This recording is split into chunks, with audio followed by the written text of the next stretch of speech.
Hello, नमस्ते, जिन दोपहर स्वागत है आप सभी का हमारे इस चेकलिस्ट की सीरीज़ में। हमारा नेक्स्ट डॉक्यूमेंट है सपोर्टिंग डॉक्यूमेंट्स और ब्रैकेट में लिखा हुआ है नॉट मैंडेटरी। हालांकि ये डॉक्यूमेंट नंबर 5 है और ये उसका सब पॉइंट है, बट यदि आप स्टार्टिंग से देखेंगे तो शायद ये हमारा छठवां डॉक्यूमेंट होगा या सातवां डॉक्यूमेंट होगा। आई थिंक आप अपने हिसाब से इसका नंबरिंग चेक कर सकते हैं, बट मुझे यहाँ पे कोई नंबर नहीं दिख रहा है, तो ये डॉक्यूमेंट नंबर 5 का सब पॉइंट है। तो इसमें दिया हुआ है supporting documents and not mandatory भी लिखा हुआ है। तो देखिए इनमें क्या क्या डॉक्यूमेंट दिया हुआ है। इनमें दिया हुआ है आपका professional oblique educational certificate providing professional skills, और इसमें आगे क्या लिखा हुआ है, copies and originals legalised oblique attached oblique apostilled. Okay, इस पे मैं आऊँगा। तो सबसे पहले हम समझते हैं कि प्रोफेशनल और एजुकेशनल सर्टिफिकेट्स क्या हैं। तो मेरे पास में आप लोगों के काफ़ी सवाल आते हैं कि भैया हमने मास्टर्स किया हुआ है, हमने बैचलर किया है, एमबीए किया है, इंजीनियरिंग किया है। तो ठीक है, आपने किया है, बहुत अच्छी बात है, आप एजुकेटेड हैं, एजुकेशन लेना बहुत अच्छी बात है, ब्ला ब्ला ब्ला, मैं इन सब में नहीं पढ़ूंगा। पॉइंट की बात यह है आपके लिए कि आप जा रहे हैं लेबर में, आप जा रहे हैं ब्लू कॉलर में, आप जा रहे हैं अनस्किल्ड जॉब कैटेगरी में, और अनस्किल्ड जॉब कैटेगरी में सबसे जो मिनिमम क्वालिफिकेशन है वो है 10th।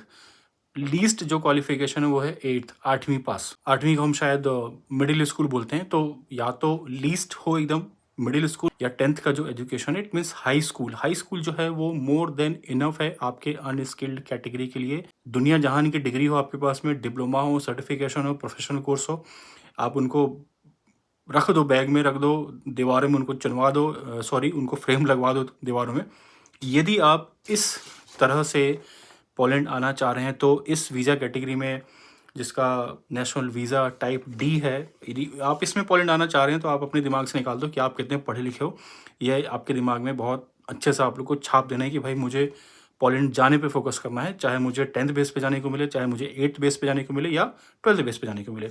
और आप इसमें जो आपका मैक्सिमम एजुकेशन है, मैक्सिमम, वो आप 12th लगा सकते हैं, लेकिन मेरा रिकमेंडेशन होगा कि आप ना लगाएं। आप जब भी अपना डॉक्यूमेंट्स लगाएं तो आप मैक्सिमम 10th क्लास का ही लगाएं, बहुत सिंपल है। और सर्टिफिकेट प्रोफेशनल से, यदि मान लीजिए आपने आईटीआई किया है, यदि आप चाहें तो लगा सकते हैं, लेकिन मेरे हिसाब से 80% चांसेस है वो उसकी कोई वैल्यू नहीं होगी, क्योंकि वैल्यू होगी जो आपका 10th है उसकी। एटलीस्ट उनको वही चाहिए है, आप क्या सीखे हैं क्या नहीं सीखे हैं, वो फिर स्किल में आ जाता है। यदि आप कुछ स्किल वाला चीज़ लगाते हैं, फॉर एग्जांपल यदि आपने कुछ आपने रिपेयरिंग का काम सीखा है, या आपने मशीन ऑपरेटर का काम सीखा हुआ है, या इंजेक्शन मॉड्यूलिंग का आपने काम सीखा है, या आपने क्रेन ऑपरेटर हैं आप, या ड्राइवर हैं, हैवी ट्रक ड्राइवर आप हैं, तो उस कंडीशन में वो आपका स्किल होगा, वो आपकी स्किल कैटेगरी में आएगा। उसके लिए आपको पर्टिकुलर सर्टिफिकेट लगाना होगा। एक्सपीरियंस भी आपको उसके अकॉर्डिंग ही लेनी होगी, और वर्क परमिट भी आपको उसके अकॉर्डिंग ही लेना होगा। आप ये नहीं कर सकते हैं कि आपने वेयर हाउस का वर्क परमिट लिया और आप उसमें लगा रहे हैं अपना ड्राइविंग का एक्सपीरियंस। ये तो बहुत अंडरस्टूड है, इतना तो खैर कोई भी नहीं करता है।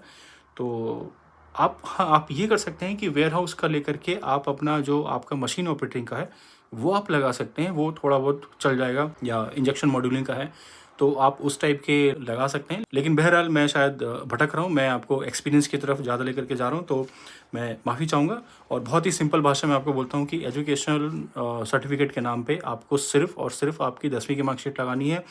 लीस्ट, अगर आपने 10वीं भी नहीं की है, 10वीं में आप फेल हैं, या आप किसी कारणवश आप नहीं कर पाए, तो लीस्ट आप 8वीं की लगाइए। 8वीं से कम नहीं चलेगी और 10वीं से ऊपर कुछ भी नहीं चलेगा। तो भाई आप जितने भी पढ़े लिखे हो, आप अपने देश में हो, और यदि आप उसके अकॉर्डिंग आना चाहते हैं तो फिर आप उसके अकॉर्डिंग ही कोई जॉब देखें। आप फिर इसमें आप आने का ना सोचे। उसमें आगे क्या लिखा हुआ है, copies and originals legalised oblique attested oblique apostille by MEA oblique MFA।